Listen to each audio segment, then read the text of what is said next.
शक्तिरूपेण संस्थिता नमस्तस्यै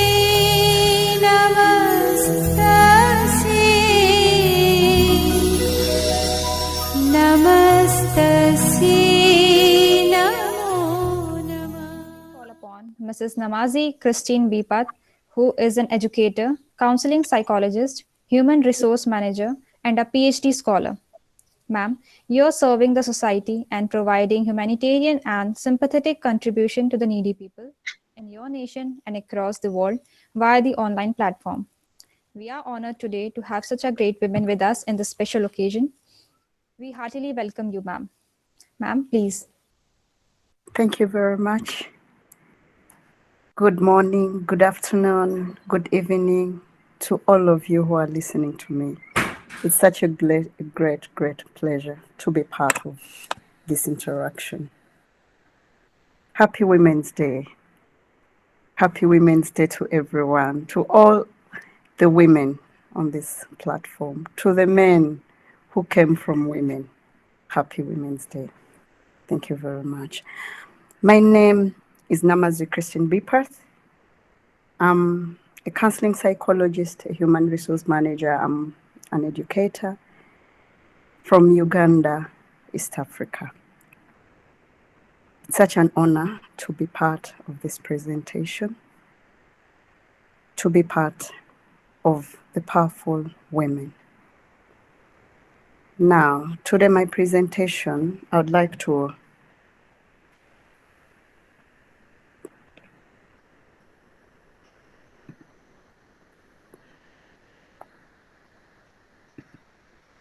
just a moment. I would like to show my presentation.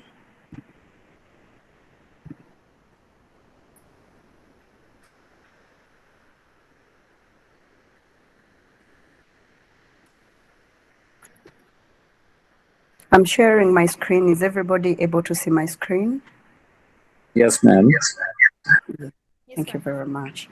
Yes, today I would like to share about the increased risk of addiction among women. It is such a special day for us all women, but we have a global challenge of the increased risk of addiction among the females. It is such a life taker that sometimes we take it for granted, but as it is eating our people. I work with Hope and Beyond Rehabilitation Center, that is in Uganda, Kampala, and we do rehabilitation of persons with substance use disorders, that is the women and men that have suffered this challenging disease of addiction. My major objective for the presentation is to support women and young females worldwide who are suffering directly or indirectly with the challenge of addiction.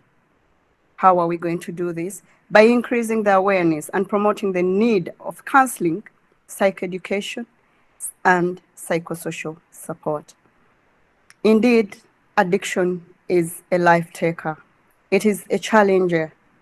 It is something that sometimes we just think about and we leave it to go, and yet it is eating the heart of nations, that is the women. Addiction, like we can see, it is saying a bottle of alcohol, the heroin, the marijuana, it is in command. And if we are to look at the woman, it's as if she's already dead. She's living, but literally dead, because the alcohol is in command. Substance abuse, addiction, alcoholism, it is a death sentence. As women get involved in this, as they become addicted, all things go amiss. Good things are destroyed in the life of a woman. But a woman is the one who is upholding nations. A woman is the good shepherd, who everybody comes from. So when addiction swallows, when addiction holds hostage a woman, it becomes very difficult for the nations to progress, for the people to move forward, because the mother, the woman, is destroyed. Drug addiction. Addiction is a chronic relapsing disease. It is a brain disease. It cannot be cured, but it can be managed. It alters the functioning of the person, the entire body.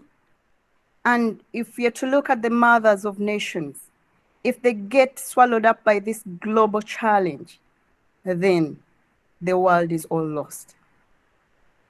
I come up in this conference to talk about this challenge. I am talking as a mother, as a person who is dealing with persons with substance use disorders. I'm talking as a woman at this special day, which we celebrate. We are celebrating the women. But this challenge of addiction, sometimes we take it so lightly. We normally think about the diabetes, we think about the high blood pressure when our loved ones, when our mothers, when our sisters get the diabetes, when they get the high blood pressure, the stroke. You know, we hurry so much to take them to the hospital. And, you know, it's as if it is taken as a disease that will take them. Yes, there are diseases that will take them, but addiction is also a slow killer. It kills you while you're walking. And sometimes we take it lightly, yet it is swallowing the females. It is swallowing us, the women. Addiction is very complex, that without treatment, it progresses until it takes a person. Addiction is a relapsing disease. A person keeps on, they are compelled, a person as they get addicted, they are compelled to going again and again, using the alcohol, using the drugs, and eventually the whole system collapses, especially the families. Again, I'm focusing on this problem of addiction as a disease. When we look at the signs and symptoms, we find that when it comes to us, the women, the signs and symptoms, they come very fast. We deteriorate very easily. Once you get a woman who is an alcoholic, when they have progressed to a disease level of addiction, the weight is gone. The liver erodes very fast. They get liver cirrhosis. You find that when it comes to the reproductive system, we all lose those important organs in our bodies. The brain, the cognitive, the thinking, it changes, the judgment, all that is lost. But a person does not plan to be addicted, but it goes on progressing day after day until they reach the disease level. And when they don't seek treatment, when they are not catered for, then they repeat the cycle. They get well, they go again, and eventually lose their lives. Again, I go back. We ask ourselves, what is the cause of this addiction? What causes it? According to the different reasons, some say it is, when we look at the research, some say it is a choice. It is a behavior aspect. People choose to go in and drink, while others are saying it is a moral failing. A person is ill-mannered. They don't have proper morals. That's why they go into the drinking. Others say it is a psychodynamic aspect. The trauma, the past in a person's life, the childhood traumas, whatever they have gone through as they're growing up, probably these things come back and cause them to go into the use of substances. And we have also the biopsychosocial spiritual aspect. The genes, the interaction with the environment, the culture, the spiritual part of it. Some people believe that when they drink, it is a sign of fitting in society, according to different cultures. But addiction is not a character flaw. It is not a personality disorder. It is not a moral failing. It is a health problem. A health problem which is now swallowing up the ladies. We used to know that it is the men who drink. It is the men that are into substances. These days, the women too are equally competing with the men. Let us look at the risk factors of alcohol and drug abuse. What causes women to go into drinking? What causes them to go and use other substances, to go into drugs, to go into heroin, to go into marijuana? What happens?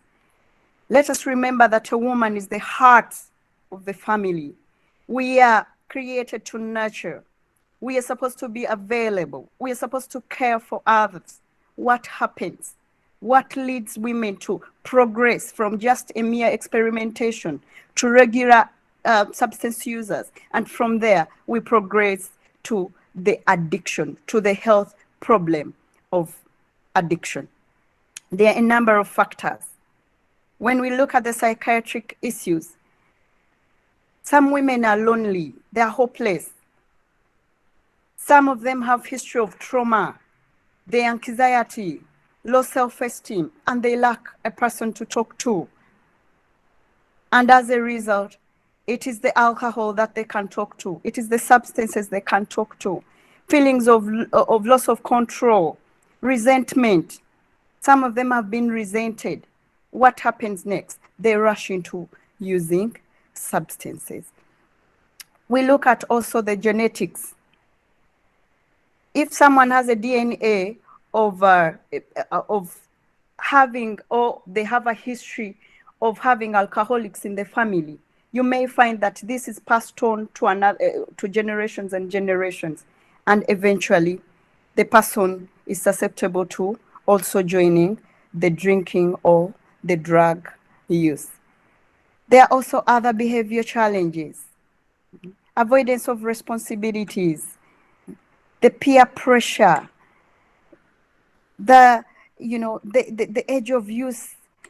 Some parents, they drink, they give also the alcohol to their children.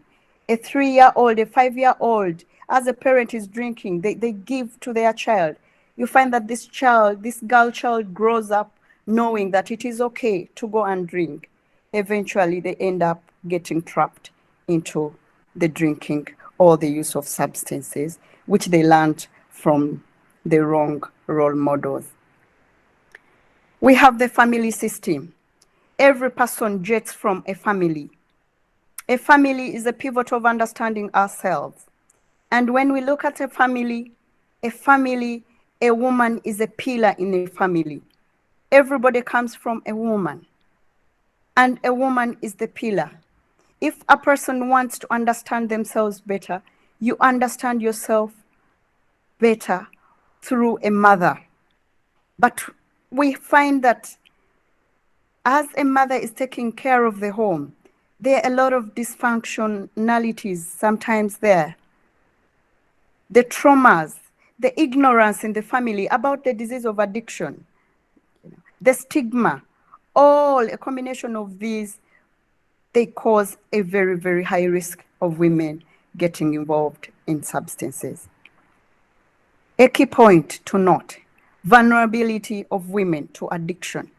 The culture.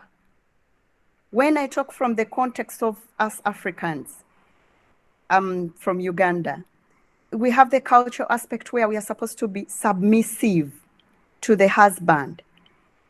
Instead of walking besides your husband or doing something, when you're walking alongside with a male person, most times there's that tendency of us thinking that, we are inferior than them. So that cultural aspect, you find that we become vulnerable. The women become vulnerable. They get involved, they can't talk. Some of them are abused in their homes, physical, sexual, and verbal abuse, but they can't talk about it because of the cultural aspect. And then eventually they end up drinking, they end up using substances as a way to numb their pain. There's also the stigma, a sign of disgrace. When they get a problem of using substances, there's that fear. Whom can I talk to? I'm already a sign of disgrace. Where can I go? I'm a woman. As we all know, the roles that are attached to a woman. A woman is supposed to nurture. A woman is supposed to take care of others. But now, when they also get a problem, who is to take care of them? There is a challenge. When the stigma sets in, when a person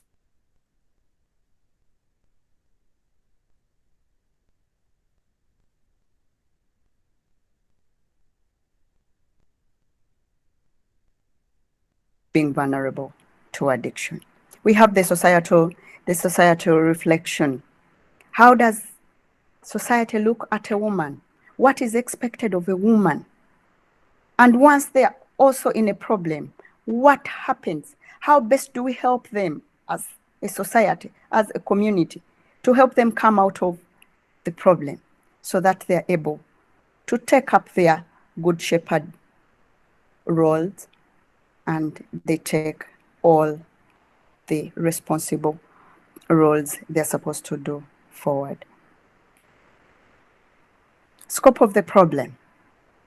As many as 80% of women seeking substance use disorder treatment report history of sexual and physical assault. Again, I take you back to the vulnerability. We are economically dependent. Even if a woman is working, most times we are dependent on the other male figures for the provision of the home, for the provision of the different aspects of wherever we are. So out of that, women, because of their vulnerability, most of them, they report sexual abuse, physical abuse, and somehow the problem of addiction escalates. Among the substance abusers, lifetime rates of PTSD, people who have been traumatized. Trauma is part of the problem that causes women to go into substance abuse.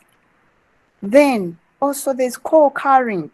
You find that co-occurring disorders, a person is using substances, but they also have another problem, a mental problem, a medical problem.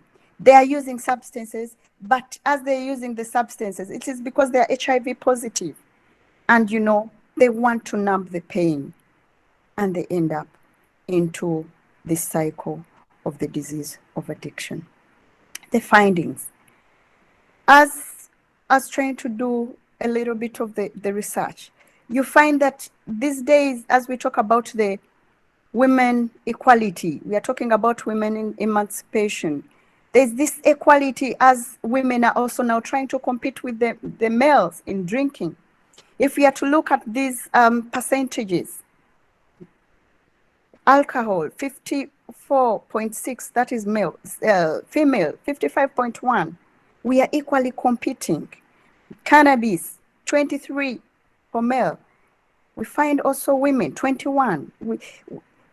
We are competing. We are literally competing with men in terms of taking the substances. For the people we have treated, you find that it is only because of stigma that they don't bring them into the treatment centers. But if you're to go and carry out the group discussions and find out what is going on, if you're to visit them and try to get the knowledge from them, you find that there are so many women who are suffering out there who are into using substances. Again, marijuana use among young adults. Significant increase in women in using marijuana. Like you can see the statistics. The females, 16.2, 17, 2017, they're having 19.2. That is really, really a tremendous or a significant increase of women in using marijuana. But the effects are really adverse, that it makes us lose the valuable asset on earth, and that is the value of a woman. The adverse effects are really, really very, actually, when I'm talking about them, it is so scary that, you know, as women get involved in substance abuse, we really lose the pillars of different nations. We have the psychological effects. When it comes to addiction, for women, addiction escalates. It goes high very quickly than men. Women get the substance-induced psychosis very fast. They develop physical problems related to substance use sooner than men. They get complications. They lose their cognition very fast as compared to men. The women have, like they have you know, most substances are soluble fat, but most of the women, we have the fat. So it means the metabolism is very fast. As you take in, then the deterioration is also very fast. Not only that, when it comes also to the physical problems, we suffer more than men when it comes to addiction. Then we have fetal effects for a pregnant woman, which ranges from low birth weight, developmental problems, cognitive, and also behavioral. For a woman who is taking heroin, they will produce a child who is already addicted. For a woman who is taking alcohol, children in development become, I mean, as the children, they can't take those milestones. The memory. So you really find that these effects are not only on the person who is using the substances, that is the pregnant mother, but also the effects go as far as the child in the womb. We look at the family system. A mother, a woman is a mother. A woman is a sister. A woman is a daughter. And most importantly, a woman is a primary caretaker of a family unit. A family, like I told you, is a unit. It is a pivot of understanding ourselves. So if we have the pillar as a woman is the pillar in that family, and the woman is addicted, then it means the whole system will collapse. The whole family system will collapse without a woman. If a woman gets involved in drinking, that family system is all gone.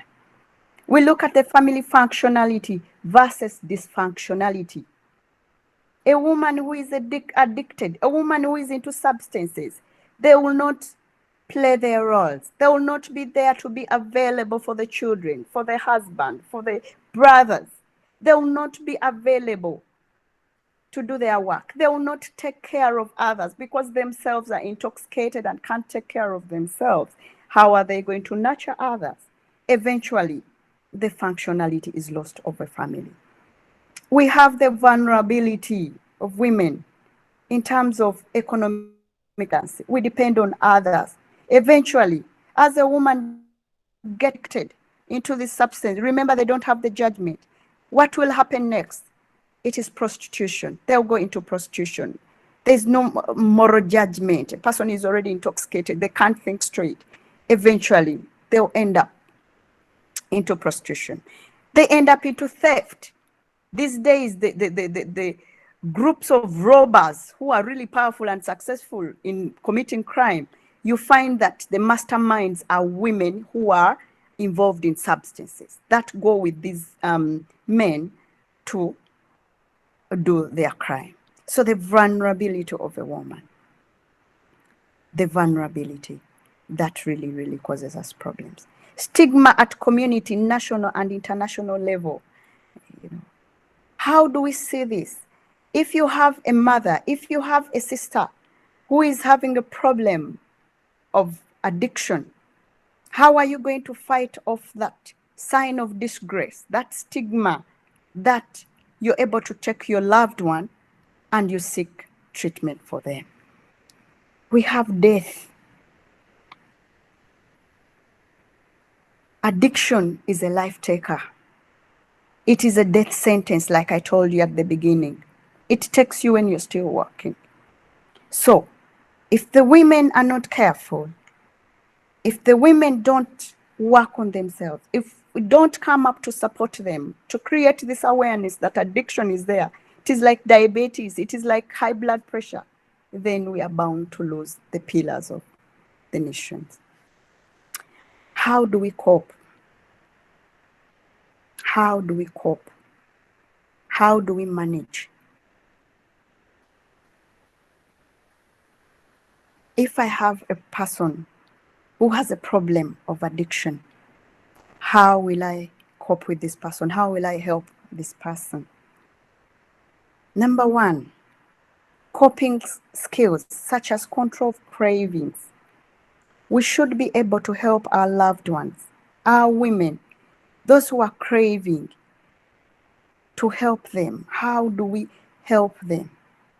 There should be problems there should be, I beg your pardon, there should be skills. There should be equipping them with skills of controlling the craving and also controlling or preventing of relapse.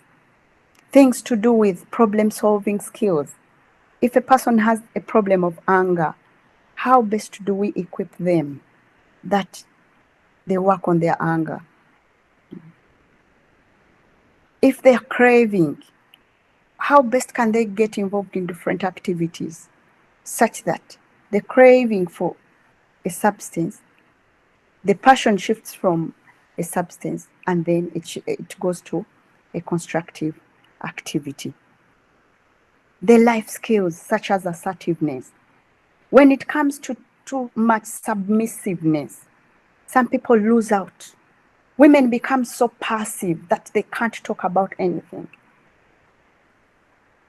One of the things that we can help them with is equipping them with life skills, especially the young women. How do I say no? If a person, the peer pressure, especially for the young ladies, if a person is pushing me to go into experimentation, how best do I tell this person no without offending them, but at least also protecting myself? How am I able to communicate effectively with respect to myself and respect to the person I'm communicating to? At the end of the day, communication is the lifeblood of every interaction. So, equipping them with the life skills is very important. Then we have health hobbies like art and craft. For us women, we're created to nurture. Learning health hobbies like craft, being able to do craft, being able to draw, being able to get involved in productive activities is a way of managing addiction. Exercising is very important, especially in times of stress. We need to manage stress, the anxiety, and all other emotional distress. As you're exercising, there's also part of meditation. Meditating also helps so much as far as managing of addiction is concerned.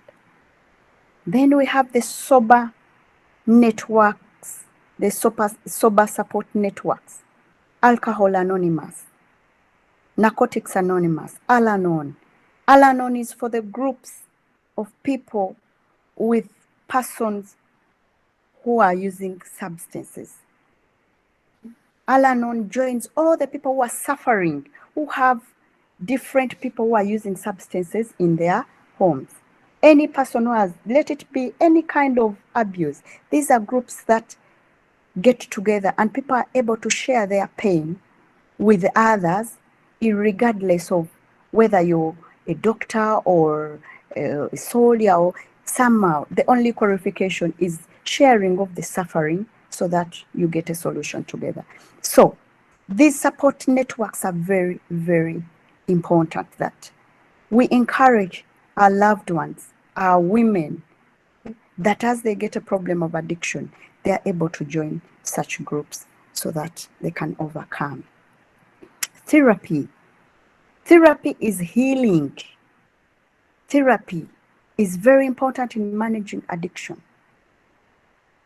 Let them get a person to share with their challenges. a person who will not judge them, a listening person, a person with a heart and 2 ears to listen to them. That will help so much in management of their problems. Then I have talked about managing of emotions and stress. More still is education about addiction. Most people take addiction so lightly. A person does not wake up and plan to be addicted, but it progresses, and we find our loved ones into this kind of category. They don't plan to get the disease, but they just go on progressing without knowing. However, people need education. They need knowledge. Everybody should be able to educate themselves about the dangers, the risk of addiction, and especially how it affects us, the women. Family support. Again, everything rotates around the family. Everything rotates around the family. The family is the key. We best understand ourselves from our families. The family is the key. So, once you have a loved one who is undergoing treatment, or not even treatment, but a person who has a challenge of addiction, the family collaboration, that partnership, without being judgmental to the suffering person, is very important. Remember, a mother is the pillar of the family.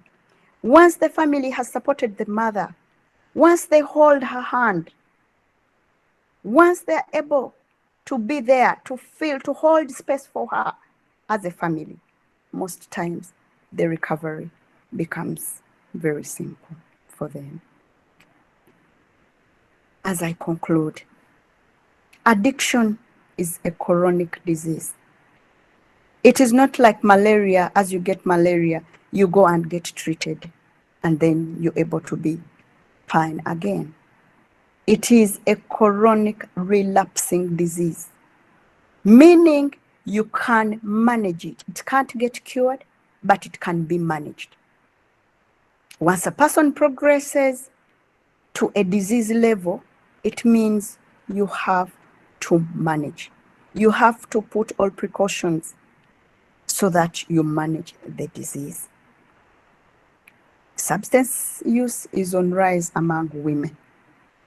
Women these days are equally drinking as men. Women are using all kinds of substances. They are using prescribed drugs. They are using pethidine. They are doing all kinds of things as far as drugs are concerned. And the rates are really at a rise. And the speed at which substance use is among women is really, really a very high speed. Addiction is incredibly complex with multiple influencing factors. The vulnerability, the stigma, the genetics, a combination of all those factors really, really bring up addiction. Addiction is a brain-altering disease. Remember, the brain is the computer of a person. When the computer is hijacked by a virus, it takes an antivirus for the computer to work again. The same applies to addiction. When it hijacks a person, you will need an antivirus, which is a treatment. Addiction affects the people around you, especially the family. I go again. The mother is the pillar of a family. The mother is the heart. And once the heart is paining, once the heart is really intoxicated, then the family can't go on. Treatment for addiction is a long life process. Treatment goes on till it is a process. You have to go over and over and over again if you're to be successful.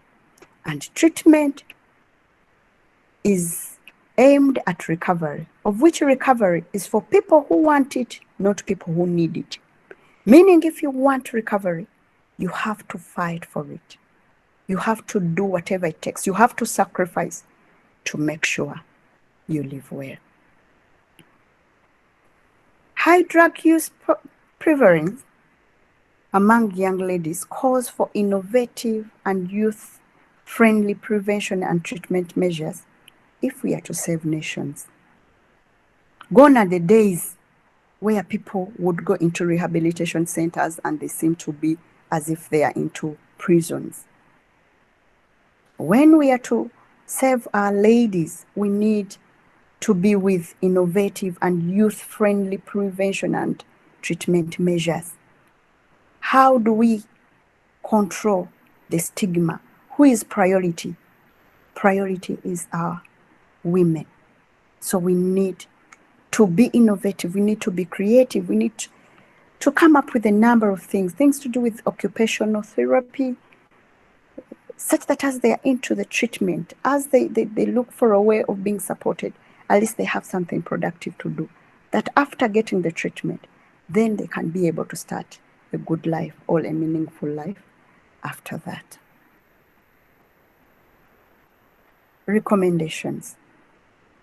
Create more awareness. This study really looks at creating more awareness to the increased level of alcohol and drug addiction among women and also the adverse effects. Like I have said, it is us, the women, who get affected more. Physiologically, we get so many effects as we use substances.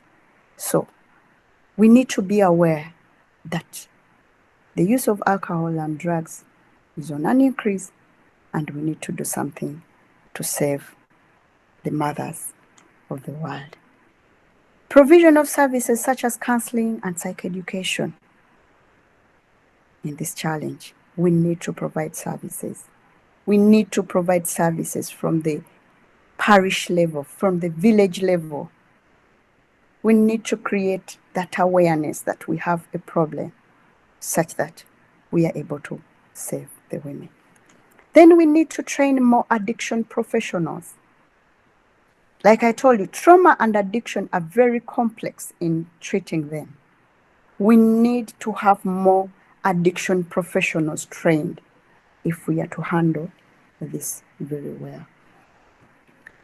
Then, make treatment programs attractive for women.